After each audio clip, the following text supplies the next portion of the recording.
Well, thank you, and thanks to all the gathered delegates and luminaries and media professionals, and thanks especially to the hosts of the Munich Security Conference for being able to put on such an incredible event. We're, of course, thrilled to be here.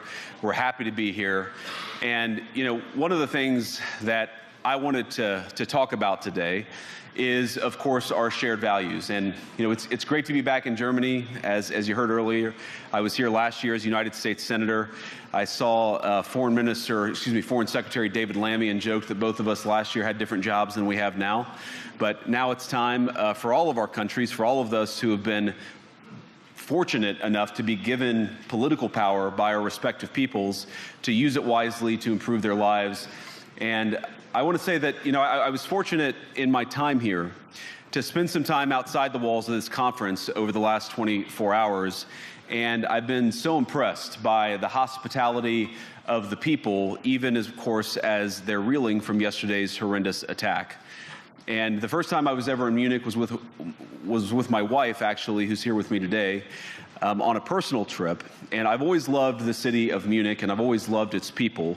And I just want to say that we're very moved, and our thoughts and prayers are with Munich and everybody affected by the evil inflicted on this beautiful community. We're thinking about you, we're praying for you, and we will certainly be rooting for you in the days and weeks to come. Now,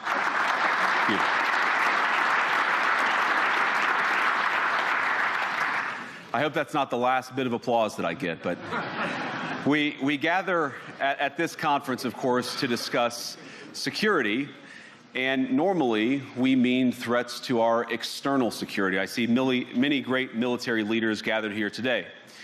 But while the Trump administration is very concerned with European security and believes that we can come to a reasonable settlement between Russia and Ukraine, and we also believe that it's important in the coming years for Europe to step up in a big way to provide for its own defense, the threat that I worry the most about vis-a-vis Europe is not Russia, it's not China, it's not any other external actor. And what I worry about is the threat from within, the retreat of Europe from some of its most fundamental values, values shared with the United States of America.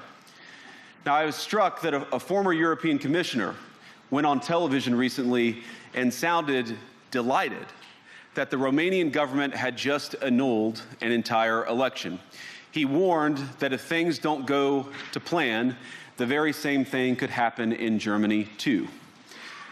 Now, these cavalier statements are shocking to American ears. For years, we've been told that everything we fund and support is in the name of our shared democratic values. Everything from our Ukraine policy to digital censorship is billed as a defense of democracy. But when we see European courts canceling elections and senior officials threatening to cancel others, we ought to ask whether we're holding ourselves to an appropriately high standard. And I say ourselves because I fundamentally believe that we are on the same team. We must do more than talk about democratic values, we must live them. Now, within living memory of many of you in this room, the Cold War positioned defenders of democracy against much more tyrannical forces on this continent. And consider the side in that fight that censored dissidents, that closed churches, that canceled elections. Were they the good guys? Certainly not. And thank God they lost the Cold War. They lost because they neither valued nor respected all of the extraordinary blessings of liberty. The freedom to surprise, to make mistakes, to invent, to build. As it turns out, you can't mandate innovation or creativity, just as you can't force people what to think, what to feel, or what to believe. And we believe those things are certainly connected. And unfortunately, when I look at Europe today, it's sometimes not so clear what happened to some of the Cold War's winners.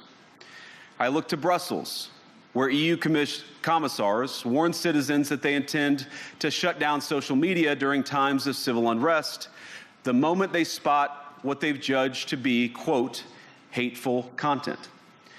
Or to this very country, where police have carried out raids against citizens suspected of posting anti-feminist comments online as part of, quote, combating misogyny on the internet, a day of action.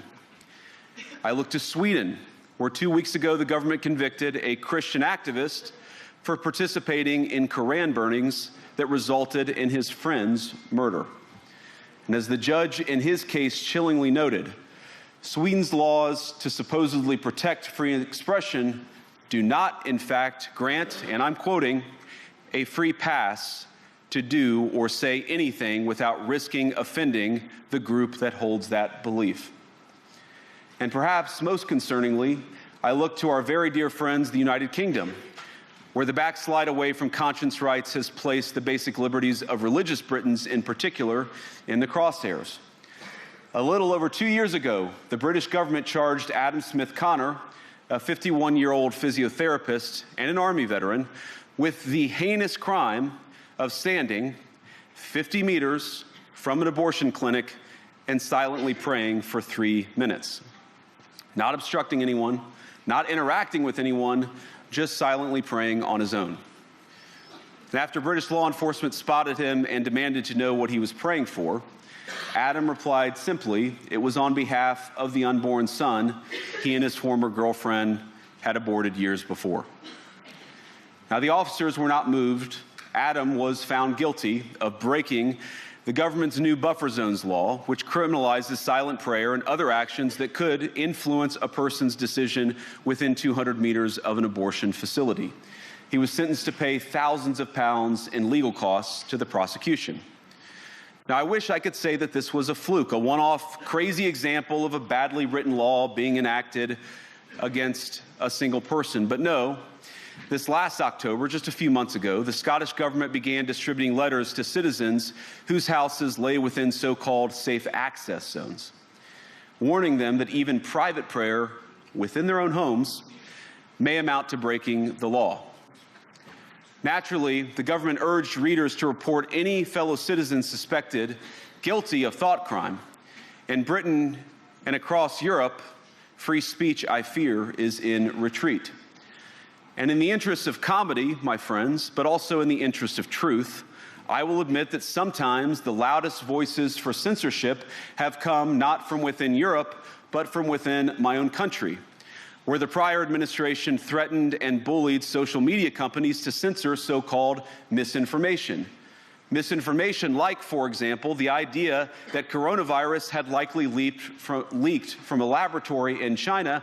Our own government encouraged private companies to silence people who dared to utter what turned out to be an obvious truth. So I come here today not just with an observation, but with an offer. And just as the Biden administration seemed desperate to silence people for speaking their minds, so the Trump administration will do precisely the opposite, and I hope that we can work together on that. In Washington, there is a new sheriff in town, and under Donald Trump's leadership, we may disagree with your views, but we will fight to defend your right to offer it in the public square, agree or disagree.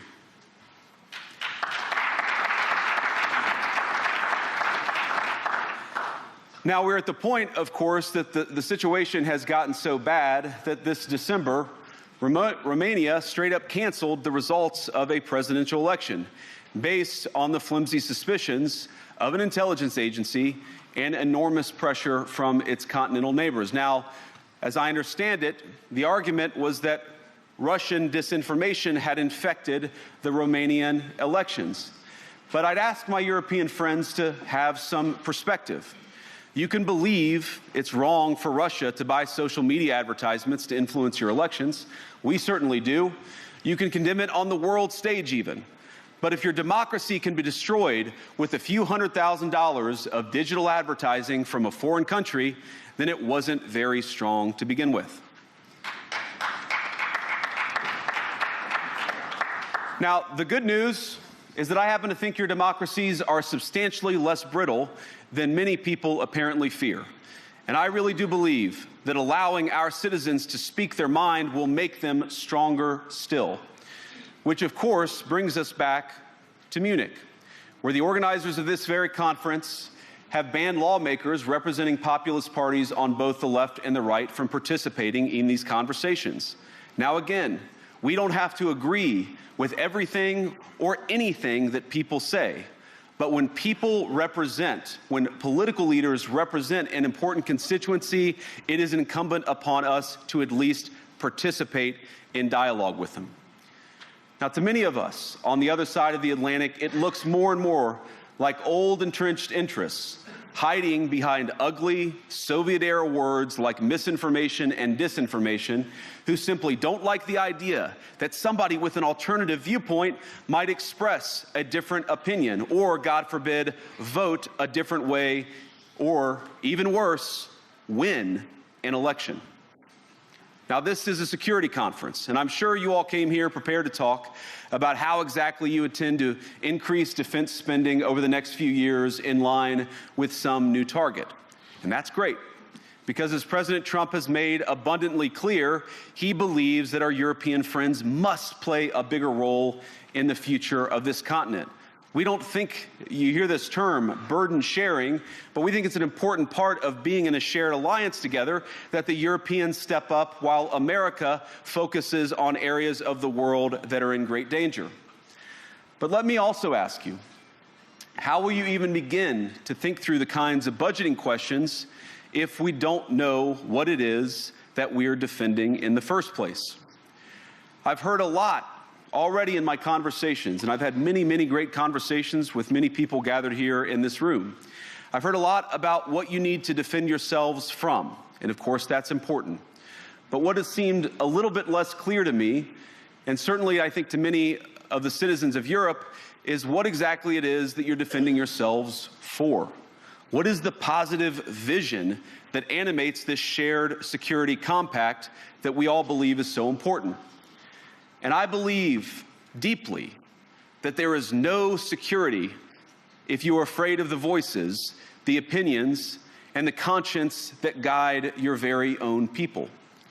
Europe faces many challenges, but the crisis this continent faces right now, the crisis I believe we all face together, is one of our own making.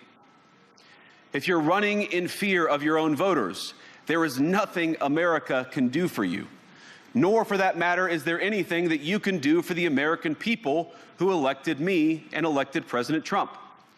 You need democratic mandates to accomplish anything of value in the coming years. Have we learned nothing that thin mandates produce unstable results?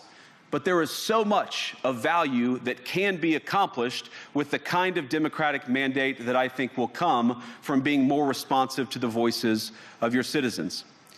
If you're going to enjoy competitive economies, if you're going to enjoy affordable energy and secure supply chains, then you need mandates to govern, because you have to make difficult choices to enjoy all of these things. And of course, we know that very well in America. You cannot win a democratic mandate by censoring your opponents or putting them in jail, whether that's the leader of the opposition, a humble Christian praying in her own home, or a journalist trying to report the news. Nor can you win one by disregarding your basic electorate on questions like who gets to be a part of our shared society. And of all the pressing challenges that the nations represented here face, I believe there is nothing more urgent than mass migration. Today, almost 1 in 5 people living in this country moved here from abroad. That is, of course, an all-time high. It's a similar number, by the way, in the United States, also an all-time high. The number of immigrants who entered the EU from non-EU countries doubled between 2021 and 2022 alone, and of course it's gotten much higher since. And we know this situation, it didn't materialize in a vacuum.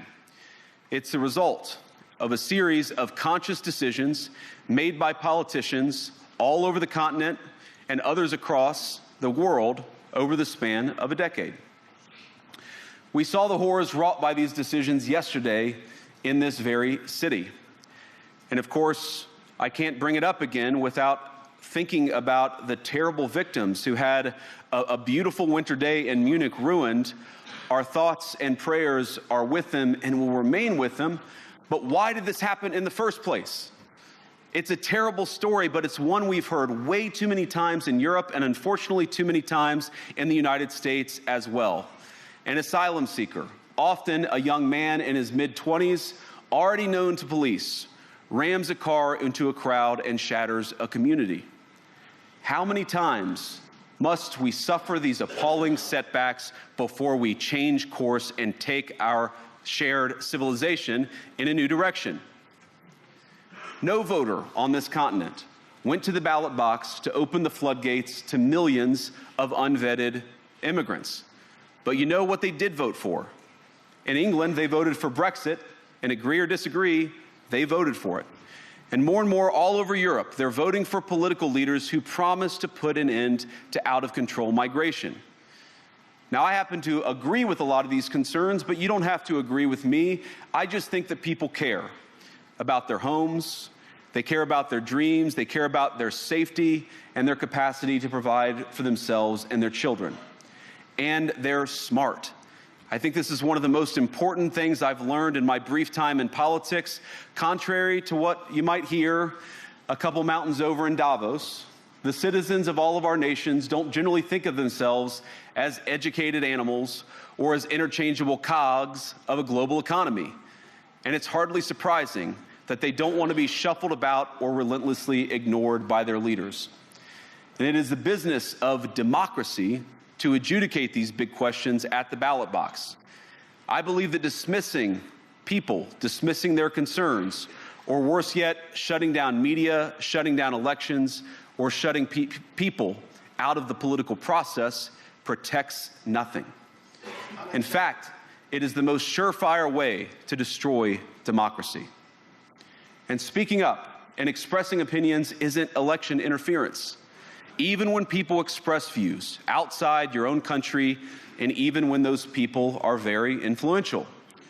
And trust me, I say this with all humor, if American democracy can survive 10 years of Greta Thunberg scolding, you guys can survive a few months of Elon Musk.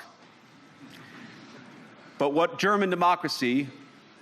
no democracy, American, German, or European, will survive is telling millions of voters that their thoughts and concerns, their aspirations, their pleas for relief are invalid or unworthy of even being considered. Democracy rests on the sacred principle that the voice of the people matters. There's no room for firewalls. You either uphold the principle or you don't. Europeans, the people, have a voice. European leaders have a choice.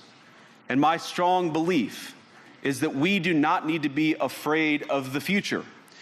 You can embrace what your people tell you, even when it's surprising, even when you don't agree. And if you do so, you can face the future with certainty and with confidence, knowing that the nation stands behind each of you. And that, to me, is the great magic of democracy. It's not in these stone buildings or beautiful hotels. It's not even in the great institutions that we have built together as a shared society. To believe in democracy is to understand that each of our citizens has wisdom and has a voice. And if we refuse to listen to that voice, even our most successful fights will secure very little. As Pope John Paul II, in my view, one of the most extraordinary champions of democracy on this continent or any other, once said, "Do not be afraid." We shouldn't be afraid of our people, even when they express views that disagree with their leadership. Thank you all. Good luck to all of you. God bless you.